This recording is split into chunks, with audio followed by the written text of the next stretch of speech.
Élu, prête l'oreille avec attention. Ce message t'atteint exactement au moment choisi par le Très-Haut. Cette rencontre n'est en rien fortuite. Tu l'as pressenti depuis longtemps. Les Écritures nous enseignent que l'Éternel dirige les pas du juste. Psaume 37-23.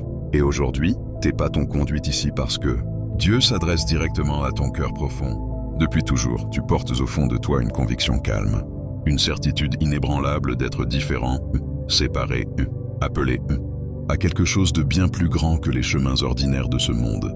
Même quand tu as tenté de la faire taire, même quand le doute t'a assailli, cette certitude ne t'a jamais abandonné. Elle t'a suivi à travers chaque étape, chaque tempête, chaque prière qui semblait rester sans réponse. Tu as vécu des choses que d'autres ne pourront jamais totalement saisir. Tu as été incompris, remis en question, rejeté éprouvé, d'une façon très intime. Et pourtant, te voilà, toujours en recherche de vérité, toujours à l'écoute, toujours debout. Cela à lui seul démontre que tu n'as jamais été délaissé. Dieu a suivi chacun de tes pas, a recueilli chacune de tes larmes et a transformé chaque épreuve en préparation. Comme il est écrit, le Seigneur discipline ceux qu'il aime. Hébreux 12:6. Non pour les détruire, mais pour les modeler en vue de leur destinée. Non parce que tu l'as poursuivi avec acharnement, mais parce que Dieu a décidé que ta période d'errance touchait à sa fin. L'incertitude qui t'a étiré, le désert solitaire qui t'a forgé, l'attente qui t'a appris la persévérance. Ce n'est pas ton lieu de résidence définitif. Nous sommes accablés de toutes parts, mais non écrasés. Déconcertés, mais non désespérés. Persécutés, mais non abandonnés. Abattus, mais non perdus. 2 Corinthiens 4:8-9. Tu as été courbé, mais pas brisé haut. Tu as été miseux à l'épreuve, mais pas anéanti. Tu as été retardé, mais jamais rejeté. Tu n'es plus seul désormais. Le trajet que tu as parcouru, les combats que tu as menés, le fardeau que tu as porté, les prières murmurées quand les mots étaient trop lourds. Rien n'a été vain, pas une larme, pas une nuit blanche, pas un « pourquoi moi ». Dieu est ce Père qui transforme la souffrance en mission. En toute chose, Dieu agit pour le bien de ceux qui l'aiment, de ceux qui ont été appelés selon son plan. Romains 8:28. Même le temps que tu croyais perdu était en réalité une formation. Le chagrin qui semblait te disqualifier était en fait un affinage. Les déceptions qui te donnaient l'impression d'être oublié sculptaient ton discernement, ta solidité et ta vision spirituelle. Tu n'as pas été abandonné, tu étais en cours de préparation. Et maintenant, tu entres dans l'instant où ton appel commence à s'éclairer comme une porte que tu ignorais déverrouillée. Voilà pourquoi tu ressens tout avec une telle intensité. Certains traversent une existence engourdie et insensible, mais toi, tu ne le peux pas. Élu, prête l'oreille avec attention. Ce message t'atteint exactement au moment choisi par le Très-Haut. Cette rencontre n'est en rien fortuite. Tu l'as pressenti depuis longtemps. Les Écritures nous enseignent que l'Éternel dirige les pas du juste. Psaume 37-23. Et aujourd'hui, tes pas t'ont conduit ici parce que Dieu s'adresse directement à ton cœur profond. Depuis toujours, tu portes au fond de toi une conviction calme, une certitude inébranlable d'être différent, séparé, appelé à quelque chose de bien plus grand que les chemins ordinaires de ce monde. Même quand tu as tenté de la faire taire, même quand le doute t'a assailli, cette certitude ne t'a jamais abandonné. Elle t'a suivi à travers chaque étape, chaque tempête, chaque prière qui semblait rester sans réponse. Tu as vécu des choses que d'autres ne pourront jamais totalement saisir. Tu as été incompris, remis en question, rejeté éprouvé, d'une façon très intime. Et pourtant, te voilà, toujours en recherche de vérité, toujours à l'écoute, toujours debout. Cela à lui seul démontre que tu n'as jamais été délaissé. Dieu a suivi chacun de tes pas, a recueilli chacune de tes larmes et a transformé chaque épreuve en préparation. Comme il est écrit, le Seigneur discipline ceux qu'il aime. Hébreux 12:6. Non pour les détruire, mais pour les modeler en vue de leur destinée. Non parce que tu l'as poursuivi avec acharnement, mais parce que Dieu a décidé que ta période d'errance touchait à sa fin. L'incertitude qui t'a étiré, le désert solitaire qui t'a forgé, l'attente qui t'a appris la persévérance. Ce n'est pas ton lieu de résidence définitif. Nous sommes accablés de toutes parts, mais non écrasés. Déconcertés, mais non désespérés. Persécutés, mais non abandonnés. Abattus, mais non perdus. 2 Corinthiens 4:8-9. Tu as été courbé, mais pas brisé haut. Tu as été miseux à l'épreuve, mais pas anéanti. Tu as été retardé, mais jamais rejeté. Tu n'es plus seul désormais.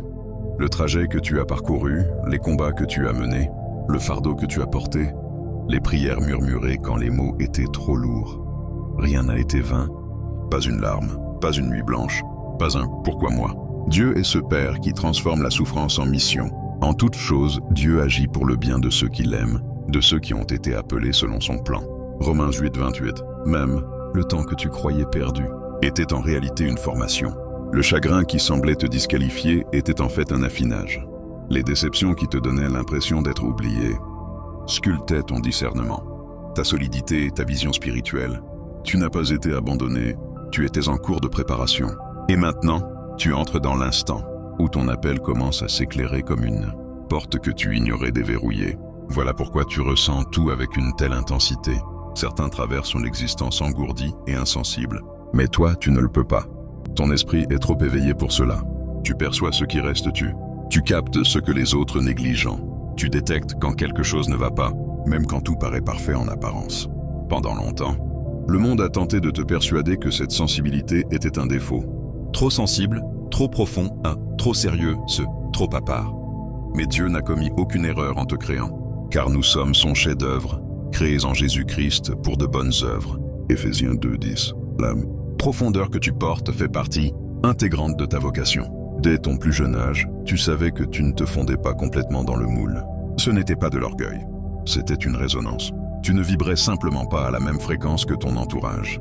Tu remettais en question ce que les autres acceptaient sans réfléchir. Tu voyais derrière les apparences. Tu repérais les schémas. Tu étais attiré par le sens, par la vérité, par quelque chose d'éternel. Peut-être manquais-tu de mots pour l'exprimer alors, mais ton âme cherchait ce que tes yeux ne pouvaient voir. Cette quête n'était pas hasardeuse. C'était un indice, une empreinte, un sceau divin à poser sur toi bien avant que tu ne saches t'expliquer. Avant d'aller plus loin, merci pour chaque like, chaque partage, chaque geste de soutien. Cela compte plus que vous ne l'imaginez et permet à ce message d'atteindre ceux qui en ont le plus besoin.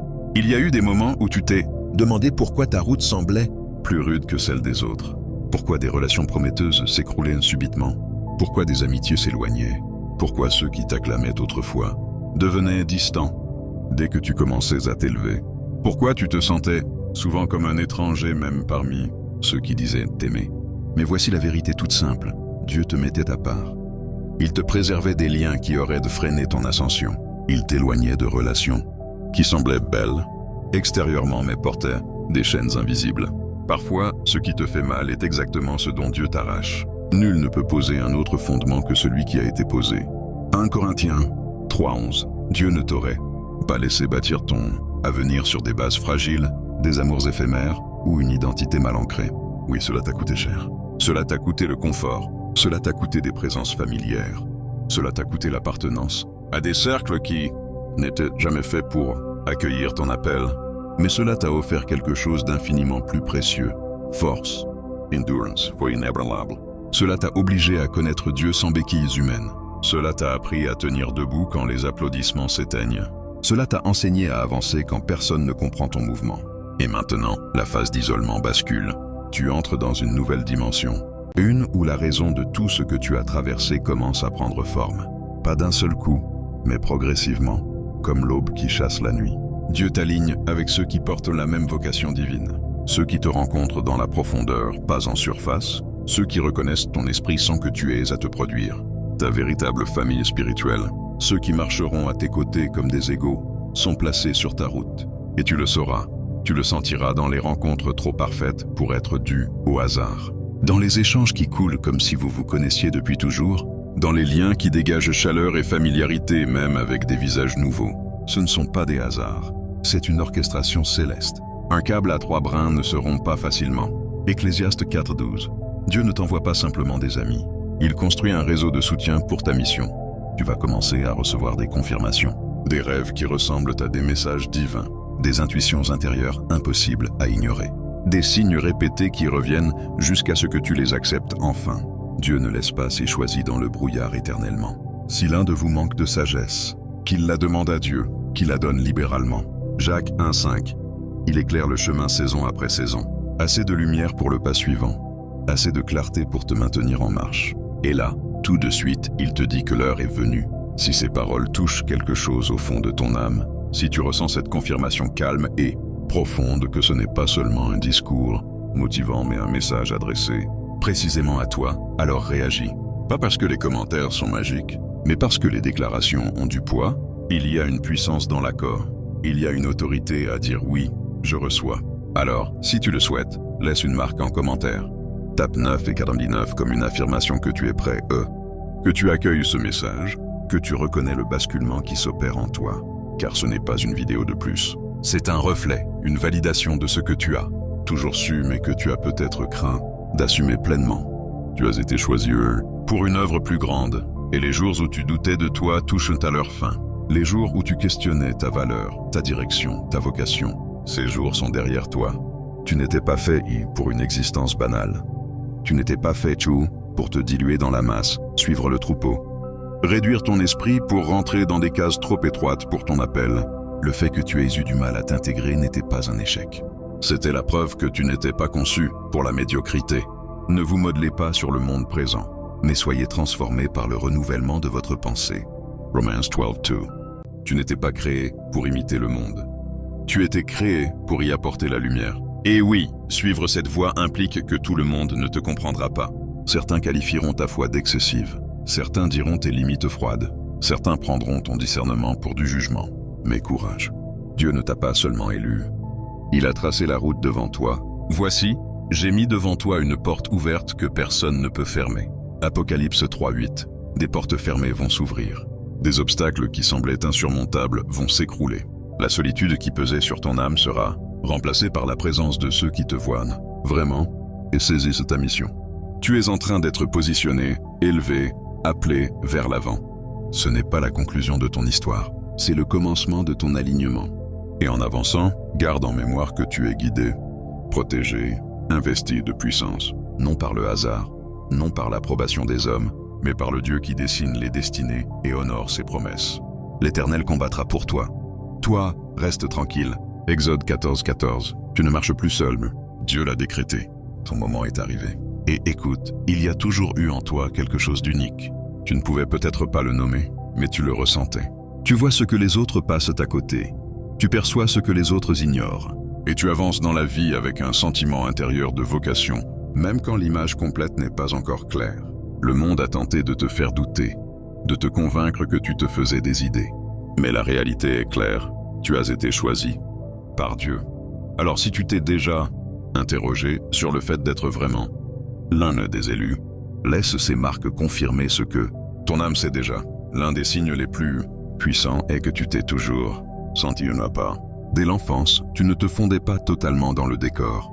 Tu étais peut-être l'observateur triste, discret, le penseur profond, celui-celle qui remettait tout en question tandis que les autres avalaient ce qu'on leur servait.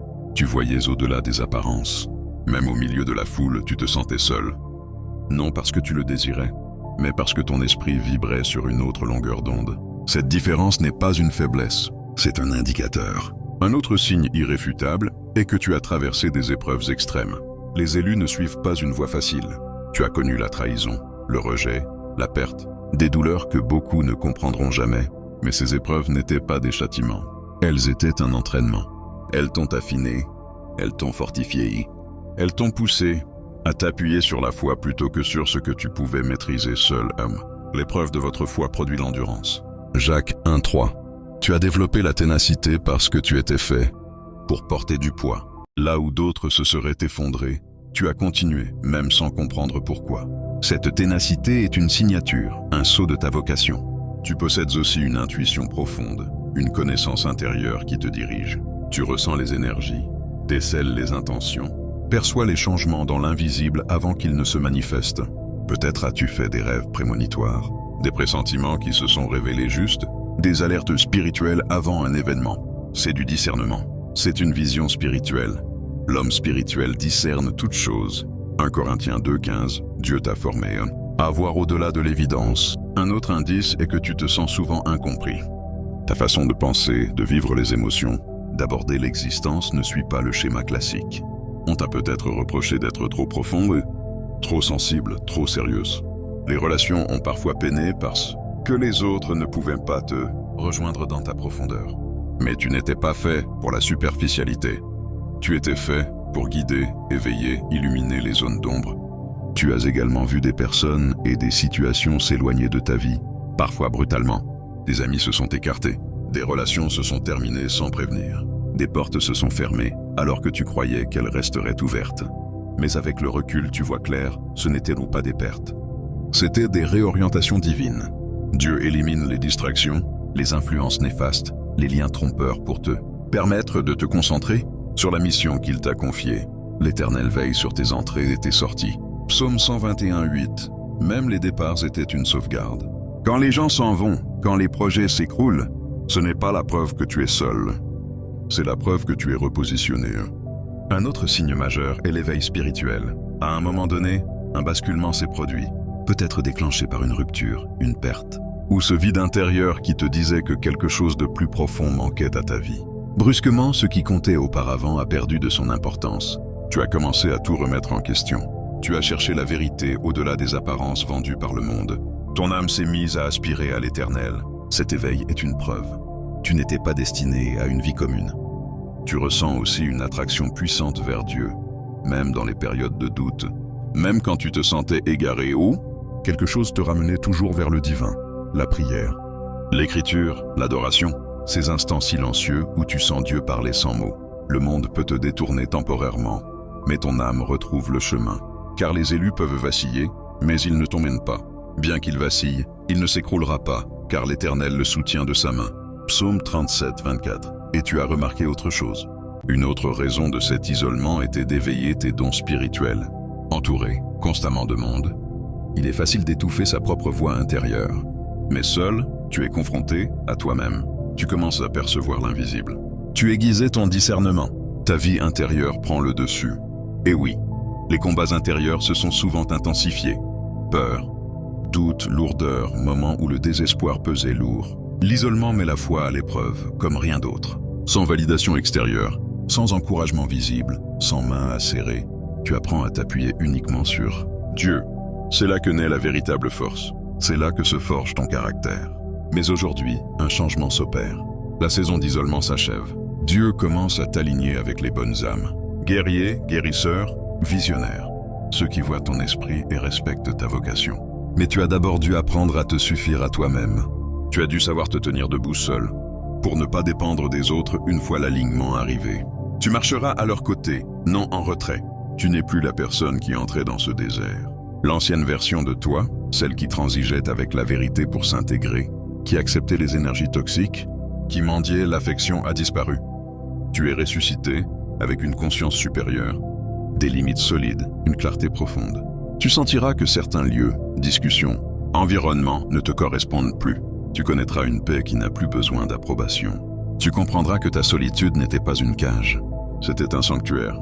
Élu, ton isolement n'était pas une malédiction, c'était une consécration. Et maintenant, en sortant, tu emportes une sagesse, une puissance, une lucidité que seul Dieu pouvait t'accorder. La raison de ta mise à part est sur le point d'être dévoilée. Dieu l'a décidé. La saison de marcher seul est terminée. Tu entres dans une nouvelle dimension, une dimension où des liens divins se tissent, où des portes scellées s'ouvrent, où les luttes invisibles deviennent des triomphes visibles, où les endroits où tu te sentais ignoré commencent à reconnaître ce que Dieu a déposé en toi. Cette nouvelle phase n'est pas seulement réception, elle est aussi don. Les relations divines sont mutuelles. Vous vous fortifierez, prierez, aiguiserez et ancrerez les uns les autres dans la mission. Relâche le fardeau que tu traînais, trahison, rejet, solitude qui ressemblait à un châtiment. C'était des enseignements, pas ta finalité. Tu accèdes à un espace où tu seras vu, apprécié, honoré, non pour ta performance, mais pour ton alignement. Oui, des épreuves surgiront encore, mais désormais tu ne les affronteras pas seul. Dieu t'entoure de façon stratégique et délibérée de personnes qui vibrent à la même fréquence divine. Tu fais partie d'un tout plus grand, un mouvement, un rassemblement, un basculement de royaume. Car que tu t'en sois rendu, compte ou non, tu as livré bataille toute ta vie. Pas avec des armes physiques, mais dans le domaine spirituel. Une guerre qui a cherché à te troubler, te détourner, t'épuiser, t'isoler, te réduire au silence. Tu as été marqué, élu, et c'est pourquoi l'opposition t'a poursuivi. La guerre spirituelle est réelle, et les élus sont des cibles prioritaires. L'adversaire n'attaque pas ce qui est insignifiant. Il ne perd pas son énergie sur ceux qui ne représentent aucune menace. Il vise ceux qui portent la lumière, ceux destinés à réveiller les autres. Voilà pourquoi les assauts passaient par l'esprit, doute, peur, oppression. Voilà pourquoi les avancées étaient souvent suivies d'une fatigue soudaine. Voilà pourquoi la confusion surgissait au moment où tu touchais à l'élévation.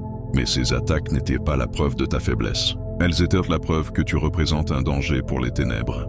L'adversaire a aussi utilisé les relations. Personnes qui t'épuisaient, te trahissaient, se refroidissaient sans motif apparent. Mais même là, Dieu œuvrait. Il retirait ce qui était envoyé pour te faire dérailler. Il révélait le faux. Il fermait des portes qui auraient compromis ta vocation. Et si tu as connu une fatigue inexpliquée, une oppression étrange, des rêves troublants, des réveils anxieux à des heures inhabituelles, sache que le domaine spirituel ne dort jamais. C'est pourquoi protéger ton esprit est essentiel. Ta plus grande arme est ton lien avec Dieu. Quand ce lien est solide, aucune puissance ne peut arrêter ce que Dieu a lancé. Alors équipe-toi, garde ton esprit, préserve ta paix. Sois vigilant sur ce que tu consommes, qui tu fréquentes, ce que tu autorises dans ton espace. Proclame la vie sur toi-même. Tes paroles ont du poids. Tes déclarations ont du poids. Ta foi a du poids. Que le faible dise « Je suis fort ». Joël 3:10. La victoire n'est pas seulement à attendre. Elle est à proclamer, à vivre, à imposer dans le spirituel. Et voici la réalité. Tu as déjà triomphé plus que tu ne le crois. Chaque fois que tu t'es relevé, tu as gagné. Chaque fois que tu as choisi la foi plutôt que la peur, tu as gagné. Chaque fois que tu as persisté sans comprendre, tu as gagné. La guerre n'est pas finie, mais tu ne combats plus dans l'obscurité. La prise de conscience brise la suprématie de l'ennemi. Il est temps d'embrasser ta mission divine. Tu n'étais pas destiné à une vie ordinaire. Tout ce que tu as traversé, lutte, éveil, isolement, t'a conduit à cet instant. Ta mission n'est pas un ajout récent. Elle était inscrite en toi avant ton arrivée ici. Dieu a tracé un chemin que toi seul peux emprunter. Ton objectif se révélera progressivement. Tu n'as pas besoin de tout savoir aujourd'hui, mais tu dois avancer. Cesse d'attendre le moment idéal. Cesse d'attendre l'autorisation. Cesse d'attendre que quelqu'un valide ce que Dieu a déjà scellé en toi. Commence là où tu es. Si tu es appelé à enseigner, parle, écris, transmets. Si tu es appelé à guérir, sers, encourage, répare. Si tu es appelé à diriger, lève-toi, assume, sois le modèle. Si tu es appelé à bâtir, crée, investis, innove, élève les autres. Le monde a besoin de toi maintenant. Un basculement est en cours, un grand réveil, et tu es destiné à y prendre part. Tu n'es pas là pour observer depuis les gradins. Tu es là pour apporter la lumière dans les ténèbres et rappeler aux autres leur véritable identité. Et maintenant, quelque chose de plus vaste encore se produit. Un mouvement divin rassemble les élus. Longtemps tu t'es senti isolé, errant sans réelle compréhension des autres. Mais le basculement du royaume a commencé. Dieu a préparé ses guerriers, les séparant des distractions, les fortifiant par les épreuves, les affinant dans le combat. Et maintenant, la saison d'isolement s'achève. Les élus sont placés pour se réunir. L'as-tu perçu? Croiser des personnes qui partagent ta vision. Rencontrer des âmes qui pensent profondément, ressentent profondément, voient clairement. Non par chance, mais parce que Dieu aligne son peuple. Des connexions célestes se forment. Des tribus spirituelles se constituent. Ceux qui marchaient seuls rencontrent enfin ceux appelés à marcher à leur côté. Les ténèbres ont tenté de diviser. La peur a tenté de distraire. La confusion a tenté de faire taire. Mais rien ne peut entraver ce que Dieu a décrété. Quand les élus s'unissent, leur force devient irrésistible. Leur présence transforme les atmosphères. Leur voix démasque les mensonges.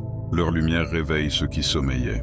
Et oui, cela passera du spirituel au concret. Les élus seront placés à des postes d'influence. Leur mission deviendra évidente. Leur impact grandira.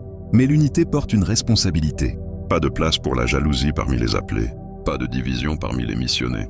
Les vrais élus ne se voient pas comme rivaux. Ils se reconnaissent comme alliés. Alors soutenez-vous, encouragez-vous, fortifiez-vous les uns les autres, car c'est la saison de l'alignement. La séparation était nécessaire, mais l'union est inéluctable. Élu tu ressens le changement. Tu as vu les indices. Au fond de toi, tu sais qu'un plus grand dessein se prépare. Ce message ne t'est pas arrivé par hasard. Il valide ce que tu as toujours su, mais peut-être hésité à embrasser totalement. Tu as été choisi, tu as été mis à part et tu t'engages. Maintenant dans le plan divin tracé pour toi depuis l'origine. Les batailles menées, la solitude endurée, les doutes affrontés, ce n'étaient pas des retards. C'était une formation. Mais aujourd'hui, l'isolement s'achève. Tu ne marches plus seul sur cette route. Dieu te relie à d'autres qui portent la même vocation. Ensemble, les élus s'élèvent. Reste ferme dans ton appel. Avance avec courage dans ta mission. Tu es protégé, guidé, soutenu d'une manière que tu ne discernes pas encore pleinement. Le moment est venu pour toi d'avancer, de réclamer la vie qui t'est destinée et d'accomplir la mission pour laquelle tu as été envoyé. Et le changement est lancé, le royaume monte, et tu es précisément là où tu dois être.